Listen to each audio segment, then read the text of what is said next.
This is John. He can draw. Hey look, that's Jurassic World. Whoa. Alright, this guy's beyond hopeless, but he definitely can animate. Today we honor a character so badass that when he gets mad, he turns green. Oh, I love The Simpsons, but I'm talking about the Incredible Hulk, baby. Prepare to strike. It's time to let John show us how it's done. Let's do it. Select your character. Jack, select your mode. 3ds Max. Join Watch Me Animate on Patreon or visit Gumroad to get your Jack rig plus a 6-hour full process video for this episode. Let's begin. Today's episode will be inspired from the classic Hulk vs. Hulkbuster fight scene from Avengers Age of Ultron. Of course, Avengers Infinity War is out and it is amazing, must see, but I'm going to use this classic sequence to recreate the Hulk as he turns around and screams right before the showdown. Welcome to the show, everyone. My name is Jonathan Abenheim, and let us begin this shot with, you guessed it, posing. So I'm not going to worry too much about getting the perfect poses. I want them looking good enough as we move forward into this animation. Now, I've broken down this shot into 5 essential poses. Number 1, stance 1. Number 2, turn around. Number 3, stance number 2. Number 4, the breakdown. 5, settling back into stance 2. Next up, we want to establish a base timing, so I'll do a quick pass moving my key poses around. There's no exact formula here. It is all about trial and error until you get the look that you want. The essential takeaway is getting the beats of the shot locked in as close as possible to our reference footage.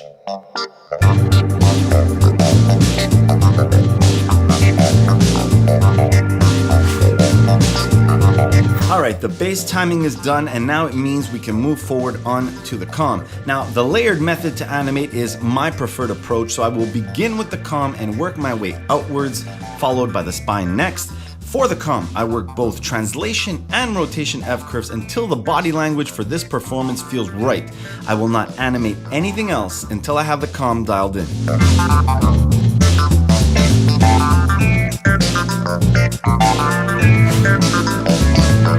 Now that the comm is dialed in, we can move on to the spine.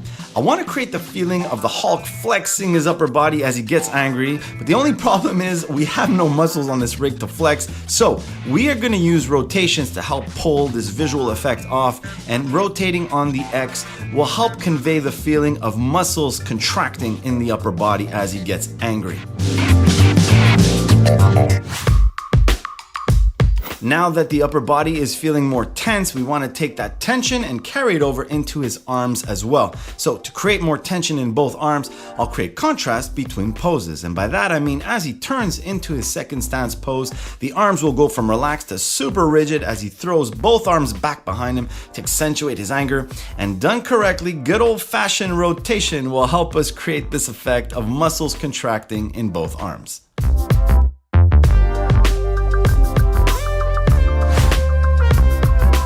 The head is next up on the list, and I'm using the existing spine animation to drive the head performance. Now, head rotations is what will help create that angry scream since we don't have any facial expressions on this rig. I'll also add in a little secondary animation to make him slightly readjust his look after the scream, which mimics a more real-life movement.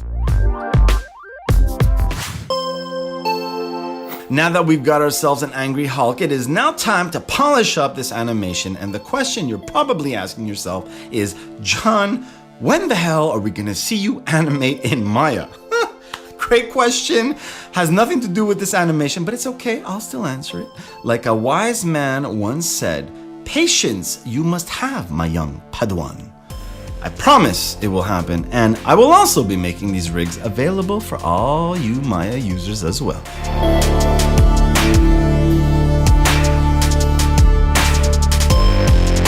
Alright, focusing back on polishing this animation, you've heard it a million times before, and I'll say it again.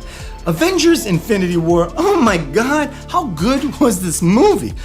Oh my god, drop a comment below, let me know if you want me to do a future episode on Infinity War, because I am thinking that we have to, not should, we have to, and I'm just excited right now thinking about it. I think I'm gonna have to go watch it again. Thumbs up if you've seen it more than once. All Alright, back on track here as we continue with the polished pass. I'm tightening up the overall performance, adding more bite, if you will, making sure that everything is moving just right. Now, I'd like to remind you that undo is your best friend, and it is super important to test out different ideas, not only by just thinking about them, but rather doing them, putting the keys in, just seeing the results. Even if they're not good, they might help inspire other ideas. You'd be surprised.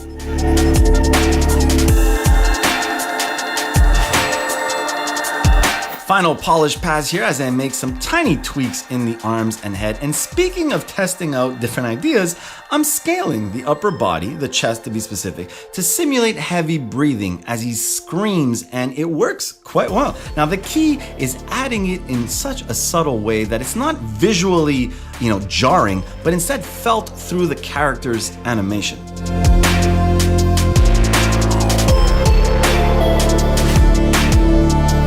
Final adjustments made to the legs as he pivots into position. I'll also add in some knee IOI, creating more weight in the legs as he screams. And that is it, my friends. This is how I animate the Incredible Hulk getting mad. And now it is time for a WMA recap.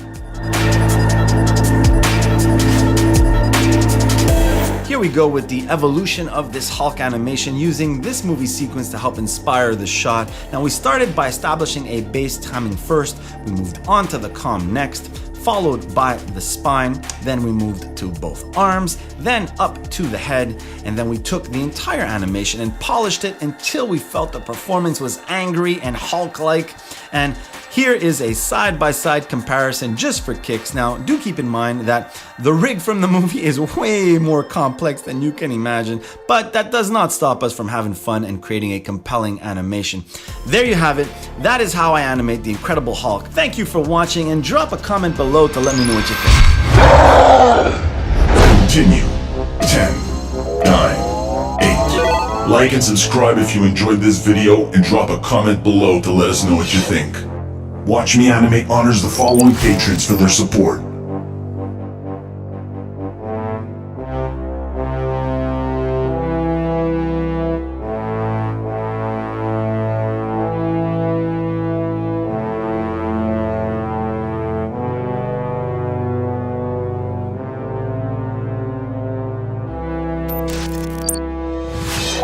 Game over.